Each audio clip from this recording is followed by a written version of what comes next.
If you need a steady hand to guide you, if it seems you somehow lost your way, if you feel there's no one you can turn to, just look to God and pray.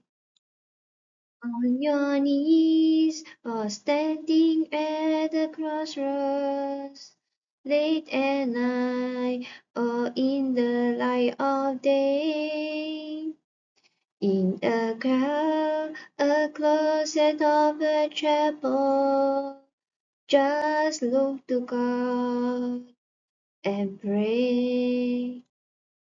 He is there when you're searching for the answers. He is there when you need a little grace. Anytime, anywhere you have a chance to seek the one who knows the way.